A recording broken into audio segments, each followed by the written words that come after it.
Assalamualaikum warahmatullahi wabarakatuh.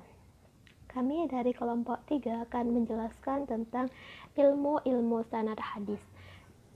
Saya sebagai pemateri pertama, nama saya Rizkyani. Kemudian pemateri kedua yaitu saudari Suhailiyah. Kemudian pemateri ketiga saudari Ika Nurfaiz. Kemudian pemateri keempat saudari Mar'atul Nadifah. Kemudian pemateri terakhir yaitu saudara Abdul Ghafur.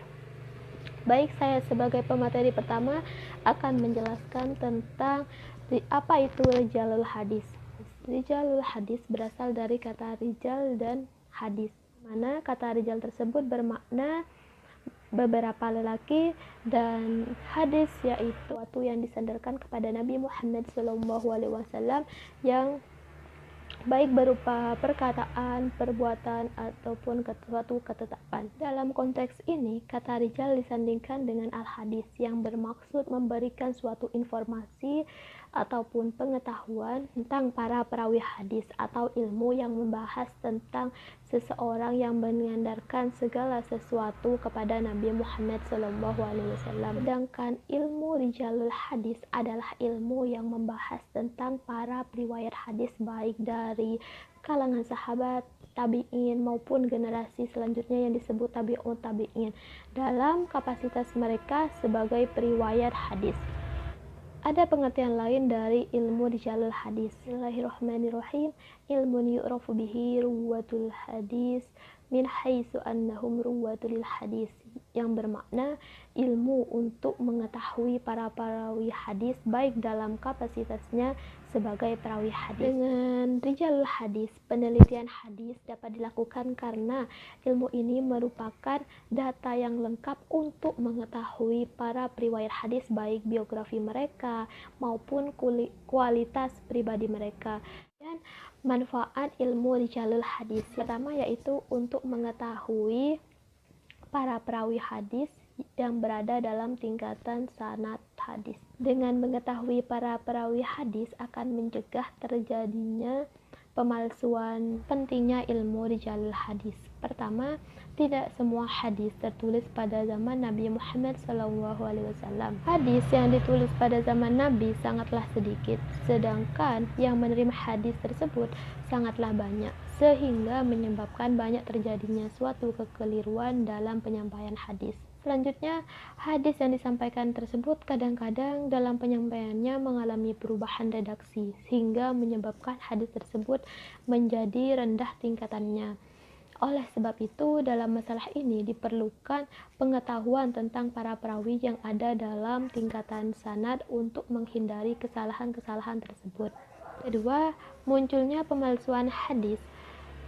Hadis Nabi yang belum terhimpun dalam kitab dan kedudukannya yang sangat penting dalam sumber ajaran Islam telah dimanfaatkan secara tidak bertanggung jawab oleh orang-orang tertentu.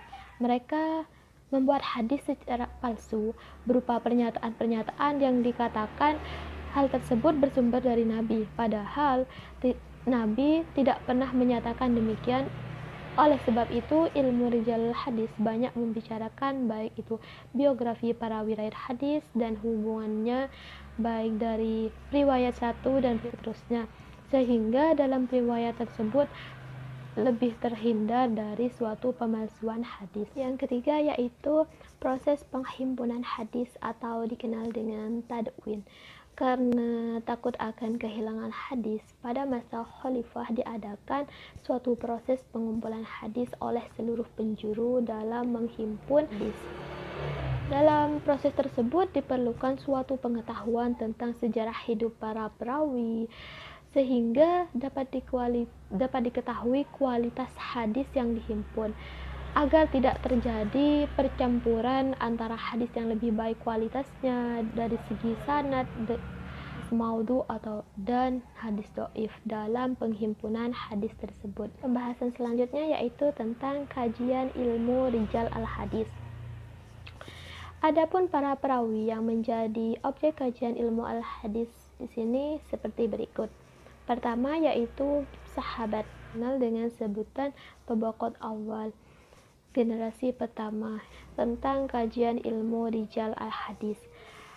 Dalam Rijalul Hadis ada beberapa objek yang menjadi kajian ilmu al-hadis. Di antaranya yaitu pertama, para sahabat, di mana para sahabat di sini menjadi generasi pertama atau kita kenal dengan tabaqat awal yang mendapatkan suatu sanad atau hadis langsung dari Nabi Muhammad SAW, seperti Abu Hurairah, Abdullah bin Umar bin Khattab, Anas bin Malik radhiyallahu an, Aisyah binti Abi Bakar As-Siddiq, dan lainnya.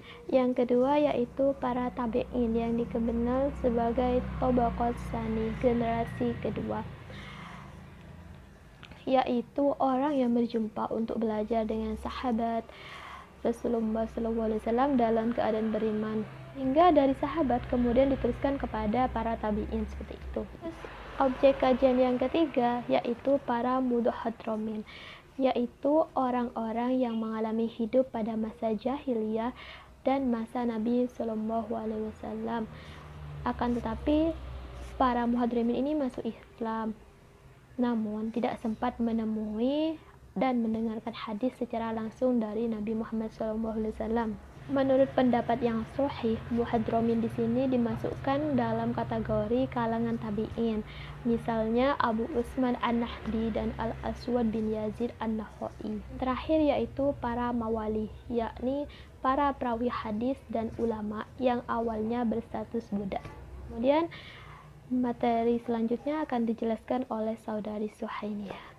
Bismillahirrahmanirrahim. Perkenalkan, nama saya Suhainiyah, NIM T2017-6013.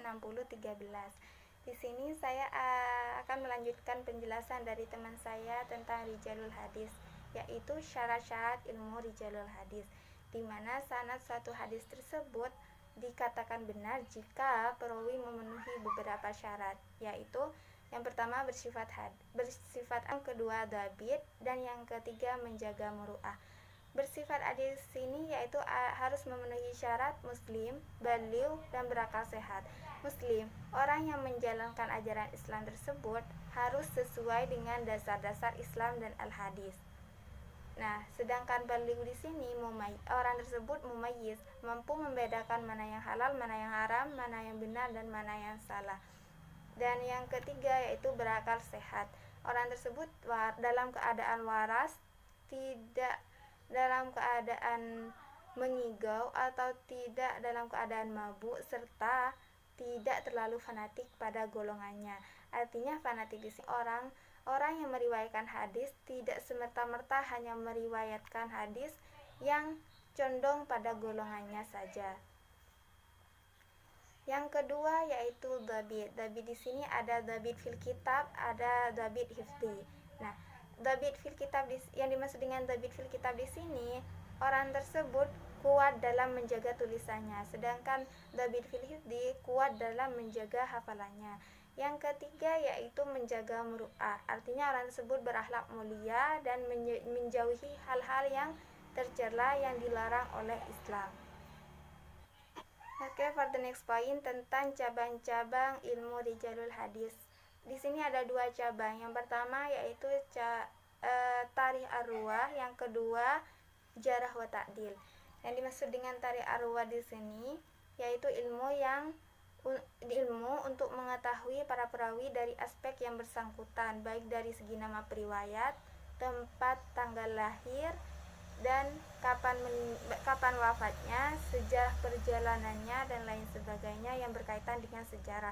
Sedangkan ilmu jarah wa ta'dil di sini mempelajari apakah hadis tersebut bisa ditolak ataupun diterima dengan menekankan pada kualitas perawi, khususnya dari segi kuatnya hafalan, kejujurannya, integritas pribadi terhadap Islam, dan lain sebagainya.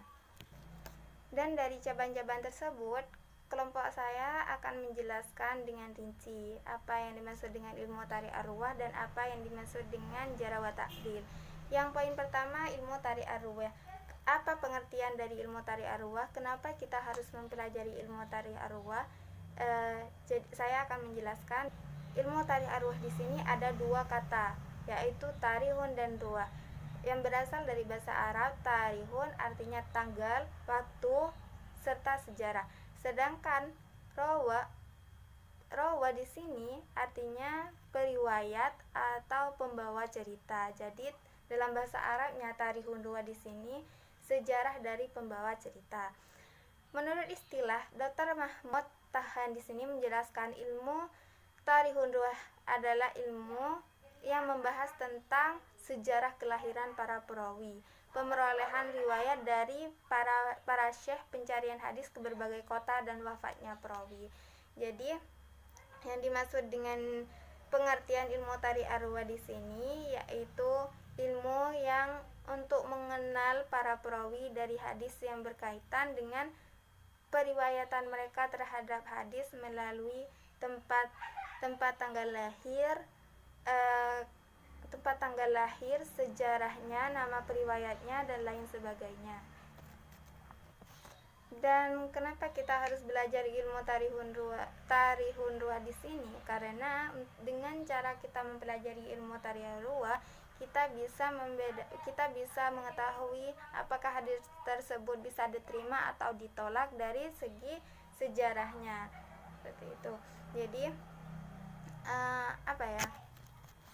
karena dengan mempelajari ilmu tarikh arwah kita bisa memastikan apakah hadis tersebut benar atau tidak, karena terkadang ada lafaz yang sebenarnya bukan dari Nabi tapi dinisbatkan kepada tarikh arwah. Di sini perlu kita pelajari untuk lebih memastikannya, baik dari tanggal lahir dan lain sebagainya, dari segi sejarahnya. Namun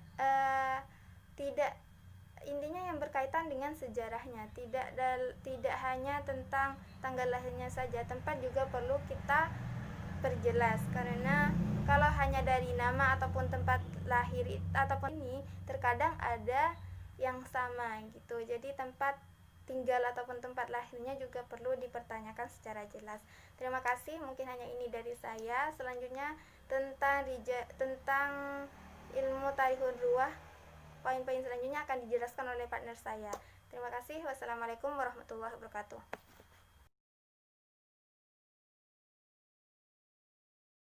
Assalamualaikum warahmatullahi wabarakatuh. Perkenalkan, nama saya Ika Nur Faiz, NIM T 2017-6014, akan melanjutkan dari presentator yang sebelumnya, yaitu menjelaskan tentang tujuan ilmu arwah dan objek kajian dan metode ilmu tarikh al-ruwah. Di sini saya akan menjelaskan yang pertama tentang tujuan ilmu al-ruwah. Tujuan dari ilmu arwah yaitu untuk mengetahui bersambung atau terputusnya sanadnya. Dalam arti ini, ilmu ini bertujuan untuk mengetahui keadaan dan identitas para perawi hadis, mulai dari kelahirannya, wafatnya, atau guru-gurunya, atau masa waktu mereka mendengar hadis ini dari gurunya, siapa yang meriwayatkan hadis darinya, dan lain-lain sebagainya. Ilmu ini sangat penting untuk melacak keberadaan perawi hadis sehingga jelas statusnya, apakah ia termasuk perawi yang diterima periwayatnya atau yang ditolak, sebab latar belakang kehidupannya yang telah lalu. Dan dari data-data tersebut kemudian dapat diputuskan apakah rangkaian sanadnya itu bersambung atau tidak, dan sahih atau dhaif. Itu tujuan dari ilmu tarikh al-ruwah.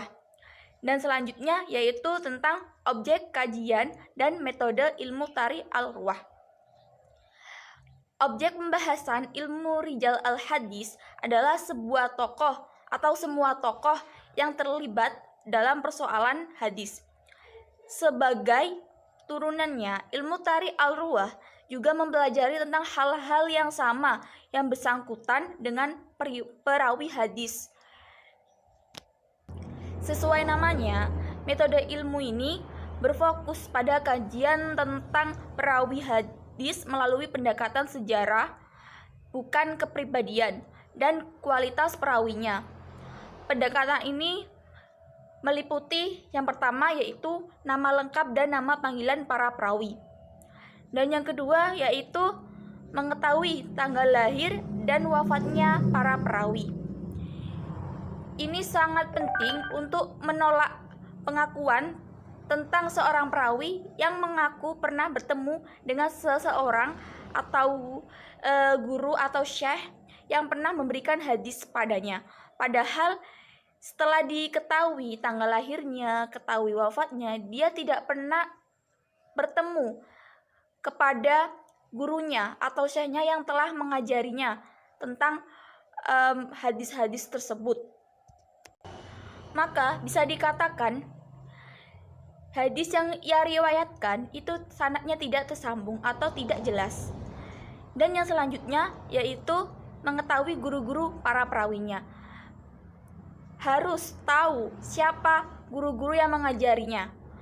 Dan yang selanjutnya yaitu masa para perawinya mulai mendengarkan hadis. Hal ini dapat memberi informasi apakah menerima hadis ketika masih anak-anak atau sudah balik.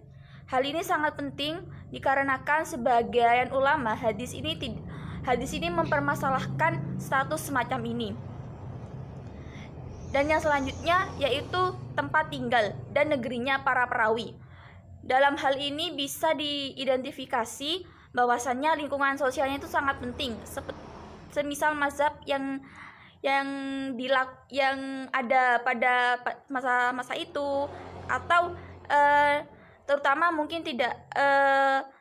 tidaknya ia menjangkau di mana seorang syekh itu berada, yang diakui sebagai tentang di mana syekh itu mengambil hadis tersebut. Dan yang selanjutnya yaitu masa dan tempat para perawi dalam mencari hadis.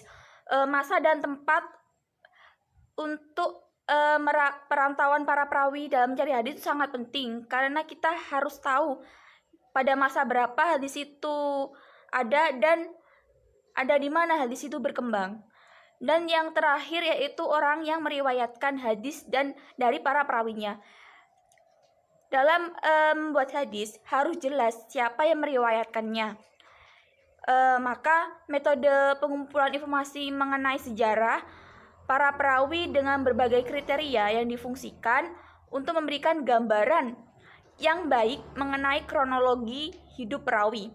Data-data yang terkumpul tersebut selanjutnya akan didekati atau ditelaah atau dicari lagi, dilihat lagi lebih dalam dengan ilmu jar wa ta'dil untuk menetapkan kualitas personal para perawi secara lebih komprehensif.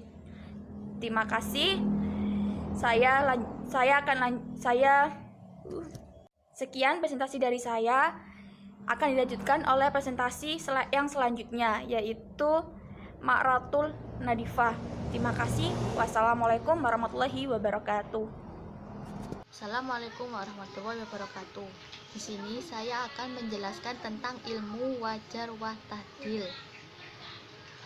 Menurut bahasa, merupakan isi masdar yang berarti yang mengalirkan darah atau sesuatu yang dapat menggugurkan keadaan seseorang.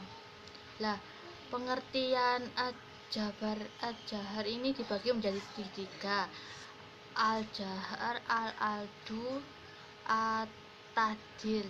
Al-jahar istilah yang terlihatnya sifat pada seorang perawi yang dapat menyebabkan gugur riwayatnya atau melelakannya hingga kemudian ditolak.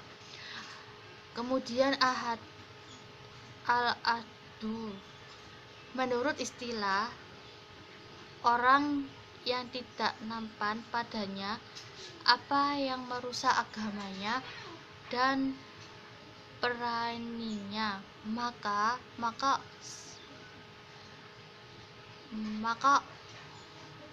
oleh sebab itu diterima beritanya dan kesaksiannya. At-ta'dil ini yaitu pensifatannya perawi dengan sifat-sifat yang menyucikannya sehingga nampak keadaannya yang diterima. Selanjutnya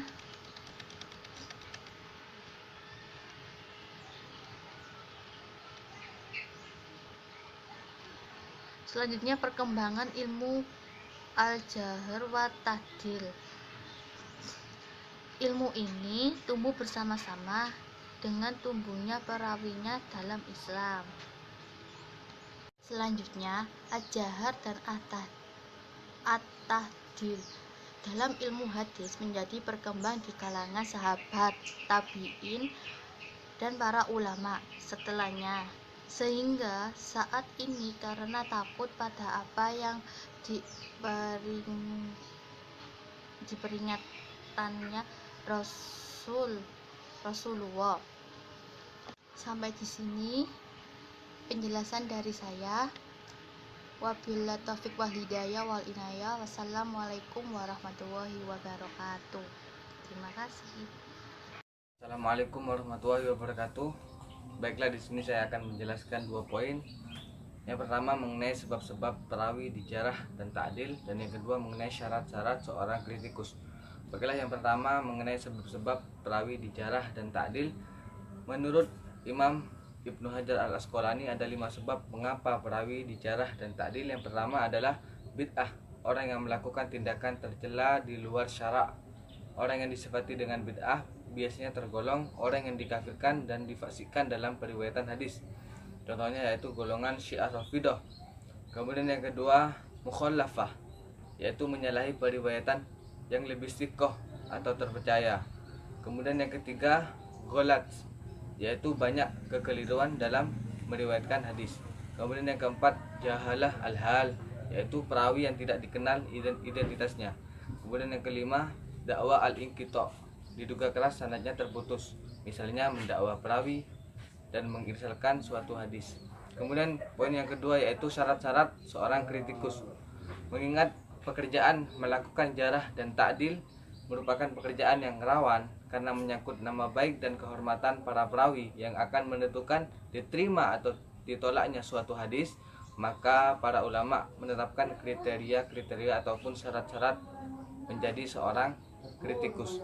Yang pertama adalah haruslah orang yang alim, haruslah orang yang memiliki pengetahuan mengenai Al-Quran, orang yang memiliki pengetahuan tentang hadis, maka di situ dapat menjadi seorang kritikus. Kemudian syarat yang kedua yaitu bertakwa kepada Allah, memiliki rasa takut kepada Allah. Kemudian yang ketiga warok, yaitu orang yang menjauhi maksiat, subhat, dan dosa-dosa kecil. Kemudian yang keempat adalah jujur. Yang kelima adalah belum pernah dijarah. Kemudian yang keenam menjauhi fanatik golongan. Yang ketujuh yaitu mengetahui sebab-sebab mentakdilkan dan mentajrihkan. Apabila 7 persyaratan tersebut tidak terpenuhi oleh orang yang akan melakukan jarah dan ta'dil, maka periwayatannya tidak dapat diterima. Baiklah, terima kasih, itulah penjelasan dari saya. Mohon maaf apabila ada salah kata. Terima kasih. Wassalamualaikum warahmatullahi wabarakatuh.